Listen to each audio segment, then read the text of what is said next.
2024 लोकसभा चुनाव से पहले मूड ऑफ द नेशन सर्वे ने बीजेपी को चौंका दिया है, क्योंकि कई ऐसे राज्य हैं जहां बीजेपी का खाता खुलना भी मुश्किल दिख रहा है।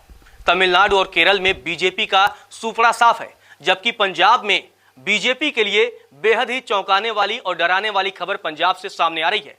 पंजाब में इंडिया गठबंधन बेहतरीन प्रदर्शन करता हुआ दिख रहा है। तो चलिए आपको राज्यवार बता देते हैं कि किन राज्यों में किस गठबंधन का पलड़ा भारी है और क्या एक बार फिर से केंद्र की सत्ता में नरेंद्र मोदी आएंगे या इंडिया गठबंधन कोई चमत्कार कर देगा। तो चलिए सबसे पहले आपको पंजाब का हाल बता देते हैं। पंजाब में कुल लोकसभा की 13 सीटें हैं और इंडिया गठबंधन के खाते में 12 सीटें जाती हुई दिख रही हैं, जबकि एनडीए के खाते में महज 1 सीट मिलने का ही अनुमान है। और सबसे गौर करने वाली बात यह है कि अभी फिलहाल पंजाब में ऐसी संभावना जताई जा रही है कि जब लोकसभा के चुनाव होंगे तो पंजाब में आम आदमी पार्टी और कांग्रेस का गठबंधन होगा, जो कि एनडीए पर भारी पड़ता हुआ दिख रहा है। मूड ऑफ द नेशन सर्वे में फिलहाल ये बात निकल करके सामने आ रही है कि पंजाब में इंडिया गठबंधन कुल 12 सीटों पर जीत दर्ज कर सकती है। चलिए अब आपको अगले राज्य का हाल बता देते हैं कि तमिलनाडु में एनडीए साफ। ये बड़ी खबर तमिलनाडु से निकल करके आ रही है, क्योंकि तमिलनाडु में बीजेपी की अगुवाई वाली एनडीए साफ होती हुई दिख रही है। यहां इंडिया गठबंधन को 39 सीटें मिलने का अनुमान है, जबकि आपको बता दें कि तमिलनाडु में कुल लोकसभा की 39 ही सीटें हैं और 39 सीटों पर इंडिया गठबंधन जीत दर्ज कर सकती है, जबकि बीजेपी की अगुवाई वाली एनडीए का तमिलनाडु में खाता खुलना भी मुश्किल है। आपको बता दें कि 2019 के भी लोकसभा चुनाव में डीएमके ने, एमके स्टालिन की पार्टी है, सभी 39 सीटों पर उन्होंने जीत दर्ज की थी, जबकि एनडीए के जो हिस्सा थी पार्टी एआईएडीएमके, उसका खाता भी नहीं खुला था। और 2024 के लोकसभा चुनाव में 2019 जैसे ही परिणाम देखने को मिल सकते हैं, जब इंडिया गठबंधन सभी की सभी 39 सीटों पर जीत दर्ज करने का ये फिलहाल अनुमान दिखाया जा रहा है। चलिए अब अगले राज्य की बात कर लेते हैं। अगला राज्य है केरल, क्योंकि दक्षिण का एक अहम राज्य है। 20 लोकसभा की कुल सीटें हैं केरला में और इंडिया गठबंधन सभी 20 सीटों पर जीत दर्ज कर सकती है। यहां भी एनडीए का खाता खुलना मुश्किल है, जबकि बीजेपी और प्रधानमंत्री नरेंद्र मोदी की कोशिश है कि दक्षिण में पार्टी को मजबूत किया जाए।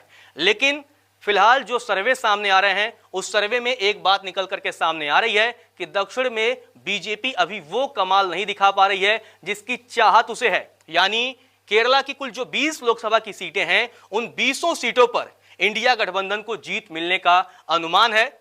जो 2019 के लोकसभा चुनाव में केरला में जो है 15 सीटों पर कांग्रेस ने जीत दर्ज की थी, जबकि उस समय अन्य पार्टियों ने भी जीत हासिल की थी और बीजेपी का उस टाइम पे भी खाता नहीं खुला था। ऐसे में 2019 जैसे परिणाम एक बार फिर से केरला में देखने को मिल सकते हैं। चलिए अब बात कर लेते हैं बिहार की, क्योंकि इस बार बिहार में बाजी पलट गई है और इंडिया गठबंधन कुल 26 लोकसभा सीटों पर जीत दर्ज कर सकती है। जबकि इंडिया गठबंधन को, यानी अलग अलग पार्टियां मिलकर चुनाव लड़ी थी, उस समय 1 सीट पर 2019 के लोकसभा चुनाव में सफलता मिली थी। आपको बता दें कि अब बिहार में जेडीयू और बीजेपी का नाता जो है वो टूट चुका है। लेकिन जब 2019 के लोकसभा चुनाव थे तो बीजेपी और जेडीयू और एलजेपी ने एक साथ मिलकर के चुनाव लड़ा था और उस वक्त 2019 में एनडीए को कुल 39 सीटों पर जीत मिली थी, 40 लोकसभा की कुल सीटें थी। लेकिन इस बार यह आंकड़ा घटकर 14 हो सकता है, क्योंकि इस बार बीजेपी के साथ नीतीश कुमार नहीं है। नीतीश कुमार अब जो है आरजेडी और कांग्रेस के साथ चले गए हैं। नीतीश कुमार ही वो नेता हैं जिन्होंने सबसे पहले केंद्र की मोदी सरकार के खिलाफ विपक्षी गठबंधन की पहल की थी। अब विपक्षी गठबंधन इंडिया का रूप ले चुका है और इंडिया गठबंधन बिहार की 40 लोकसभा सीटों में 26 सीटों पर जीत दर्ज कर सकती है। चलिए अब अगले राज्य का हाल बता देते हैं आपको कि महाराष्ट्र का मूड क्या है, क्योंकि महाराष्ट्र में भी तमाम सियासी उठापटक मचे हैं। पिछले 4-5 सालों में महाराष्ट्र की राजनीति भारत में एक केंद्र के तौर पर उभर कर सामने आई है। जहां इतने विवाद हुए, शायद ही इतने विवाद किसी अन्य राज्य में हुए हैं। अब एनसीपी 2 भागों में बढ़ चुकी है, शिवसेना 2 भागों में बढ़ चुकी है। एक भाग कांग्रेस के साथ है तो दूसरा बीजेपी के साथ। अजीत पवार डिप्टी सीएम बन गए, एकनाथ शिंदे शिवसेना को तोड़ करके वो भी महाराष्ट्र के मुख्यमंत्री बन गए बीजेपी के सहयोग से। अब लेकिन इस बार शरद पवार और उद्धव ठाकरे क्या बीजेपी को नुकसान पहुंचाने वाले हैं? खैर, आंकड़े तो यही बता रहे हैं, क्योंकि महाराष्ट्र में जो लोकसभा की कुल सीटें हैं वो 48 हैं और ये 48 सीटें काफ़ी मायने हैं, क्योंकि 543 लोकसभा सीटों में से अगर आप देखें 48 सीटें सरकार बनाने में अहम किरदार अदा करती हैं। इंडिया गठबंधन को महाराष्ट्र में कुल 28 सीटें मिलने का अनुमान है। यानी भले ही अजीत पवार और एकनाथ शिंदे बीजेपी के साथ चले गए हों, लेकिन अभी भी इंडिया गठबंधन जो है उसका पलड़ा भारी दिख रहा है।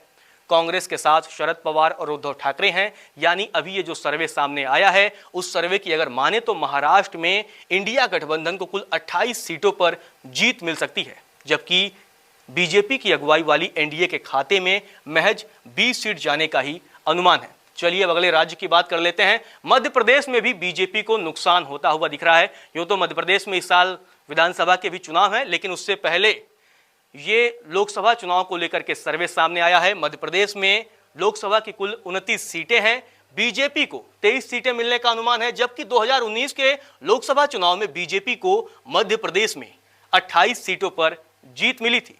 वहीं कांग्रेस के खाते में 2024 के लोकसभा चुनाव में 6 सीट जाने का अनुमान है, जबकि 2019 में 1 सीट पर जीत मिली थी। छिंदवाड़ा की सीट पर कांग्रेस ने कब्जा किया था, कमलनाथ के बेटे नकुलनाथ ने जीत दर्ज की थी। लेकिन अब आप देखें तो 5 सीटों का मध्य प्रदेश में बीजेपी को नुकसान होता हुआ दिख रहा है। यानी 2019 से आप कंपेयर करेंगे तो 2024 के लोकसभा चुनाव में बीजेपी को कुल 5 सीटों के नुकसान का अनुमान है।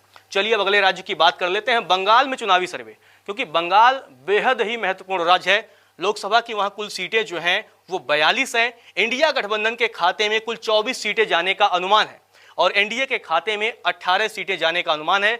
यानी बंगाल में भी इंडिया गठबंधन जो है वो बढ़त बनाए हुए है और एनडीए 18 सीटों पर ही सिमट सकती है। हालांकि यहां जो है 2019 के कंपेयर में आपको बीजेपी को ज्यादा घाटा होता हुआ नहीं दिख रहा है, क्योंकि 2019 के भी लोकसभा चुनाव में बीजेपी को 18 सीटों पर ही जीत मिली थी। यानी इस बार भी बीजेपी जो एनडीए गठबंधन है बीजेपी का, उसको भी 18 सीट मिलने का अनुमान है, जबकि 2019 में टीएमसी को 22 और कांग्रेस को पश्चिम बंगाल में 2 लोकसभा सीटों पर जीत मिली थी। यानी इस बार यह आंकड़ा पश्चिम बंगाल का 2019 जैसा ही 2024 में भी रह सकता है। चलिए अब अगले राज्य की बात कर लेते हैं, कर्नाटक का किंग कौन।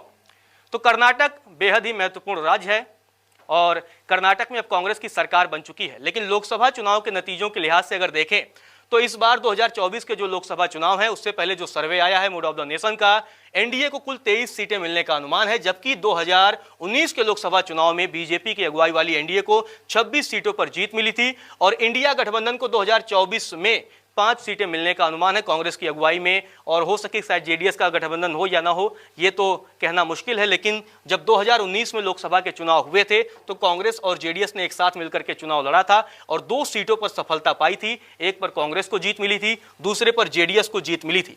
यानी अब आप देखेंगे 2019 के मुकाबले कर्नाटक में 2024 में बीजेपी को 3 सीटों का कुल नुकसान दिख रहा है। चलिए अब अगले राज्य की बात करते हैं, दिल्ली का किंग कौन, क्योंकि यही वो जगह है जहां सत्ता में चुने हुए लोग बैठते हैं और दिल्ली में लोकसभा की कुल 7 सीटें हैं। हालांकि 2014 और 2019 दोनों ही बार बीजेपी ने दिल्ली में विपक्षी दलों का क्लीन स्वीप किया था और इस बार भी 2024 के नतीजे भी कुछ ऐसे ही होने की संभावना है, क्योंकि सर्वे की अगर माने तो 2024 में भी बीजेपी सभी 7 सीटों पर जीत हासिल कर सकती है। 2019 में भी उसे 7 सीट पर जीत मिली थी। कांग्रेस और आम आदमी पार्टी का दिल्ली में खाता खुलना मुश्किल दिख रहा है। चलिए अब राजस्थान की बात कर ली जाए, जहां इस साल विधानसभा के चुनाव हैं और लोकसभा की कुल वहां 25 सीटें हैं। 2019 में बीजेपी ने राजस्थान की सभी 25 सीटों पर जीत दर्ज की थी और 2024 के चुनाव में भी अगर सर्वे की आप माने तो बीजेपी सभी 25 सीटों पर फिर से जीत हासिल कर सकती है। कांग्रेस का खाता खुलना राजस्थान में फिलहाल मुश्किल दिख रहा है। यूपी का किंग कौन होगा, क्योंकि दिल्ली का जो रास्ता है वो यूपी से होकर गुजरता है और यूपी में कुल लोकसभा की 80 सीटें हैं। देश का सबसे ज्यादा लोकसभा सीटों वाला प्रदेश उत्तर प्रदेश ही तय करता है कि केंद्र में किसकी सरकार बनेगी और इस बार 2019 के कंपेयर में एनडीए गठबंधन बीजेपी की अगुवाई वाला एनडीए यूपी में बेहतर प्रदर्शन करता हुआ दिख रहा है। 2019 में अगर बात की जाए तो बीजेपी की अगुवाई वाले एनडीए को कुल 64 सीटों पर जीत मिली थी, लेकिन 2024 में बीजेपी की अगुवाई वाली एनडीए को 72 सीटों पर जीत मिल सकती है। जबकि इंडिया गठबंधन को 8 सीटों से ही संतोष करना पड़ेगा। समाजवादी पार्टी और कांग्रेस का गठबंधन है, हालांकि बसपा का रुख अभी साफ नहीं है, लेकिन जब 2019 के लोकसभा चुनाव हुए थे तो यूपी में सपा और बसपा ने गठबंधन करके चुनाव लड़ा था। उस समय बसपा को 15 सीटों पर जीत मिली थी, जबकि समाजवादी पार्टी को 6 सीट पर जीत नसीब हुई थी, 5 सीट पर जीत नसीब हुई थी, जबकि 1 सीट कांग्रेस के खाते में गई थी। यानी अगर 2019 का कंपेयर करें, सपा और कांग्रेस मिलकर के 6 सीटों पर जीत हासिल की थी, जबकि बसपा ने 10 सीटें जीती थी। अब 2024 के लोकसभा चुनाव में जो सर्वे आए हैं, बसपा का खाता खुलना भी मुश्किल दिख रहा है। अब बात कर लेते हैं किस गठबंधन को ओवरऑल कितनी सीटें मिलेंगी, यानी 2024 में जब चुनाव होंगे तो ओवरऑल किस पार्टी की सरकार बनेगी, किस गठबंधन की सरकार बनेगी, वो आपको बता देते हैं। जो सर्वे सामने आया है मूड ऑफ द नेशन का, एनडीए को कुल 306 सीटें मिलने का अनुमान है, यानी एक बार फिर से लगातार तीसरी बार एनडीए पूर्ण बहुमत की सरकार बनाती हुई दिख रही है। इंडिया गठबंधन को कुल 193 सीट मिलने का अनुमान है, जबकि अन्य पार्टियों को कुल 44 सीटों पर जीत मिल सकती है। चलिए बात कर लेते हैं पार्टी को कितनी सीटें मिलने का अनुमान है। जो दो प्रमुख पार्टियां हैं बीजेपी और कांग्रेस, तो बीजेपी को एक बार फिर से 287 सीटों पर जीत मिलने का अनुमान है। फिलहाल यही है, 272 बहुमत के आंकड़े होते हैं, यानी बहुमत से बीजेपी आगे रहेगी और तीसरी बार लगातार केंद्र में अपना सरकार बनाती हुई बीजेपी दिख रही है। जबकि कांग्रेस को 74 सीट मिलने का अनुमान है। 2019 के मुकाबले ये ठीक ठाक प्रदर्शन है, लगभग 20 सीटों के आसपास से कांग्रेस की बढ़ोतरी होने का अनुमान है और अन्य जो पार्टियां हैं उनको कुल मिलाकर के 182 सीटों पर जीत मिल सकती है।